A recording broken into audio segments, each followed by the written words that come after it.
رسول اللہ صلی اللہ علیہ وسلم نے فرمایا کہ جو یہ کلمہ ایک دفعہ پڑھے تو اللہ 20 لاکھ نیکیاں عطا کرے۔ کتنی نیکیاں بھی؟ 20 لاکھ نیکیاں۔ سبحان اللہ، یہ بہت بڑے تاجر کو بھی ایک دن کی کمائی 20 لاکھ تقریباً نہیں ہوتی ہوگی، تو وہ کوشش کے ساتھ پہنچ جائے تو پہنچ جائے۔ یہ 20 لاکھ، آپ کتنے خوش قسمت ہیں، یہاں 2 گھنٹے بیٹھے ہیں اور 2 گھنٹوں کی برکات یہ ہے کہ جب آپ اٹھ کر جائیں گے تو آپ کے جنت کے بینک میں 20 لاکھ نیکیاں اللہ جمع کروا دے گا۔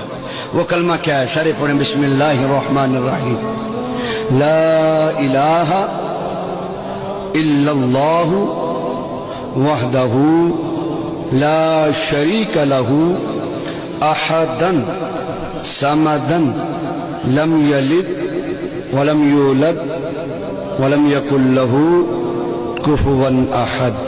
جس نے پڑھا اس کو مبارک ہو۔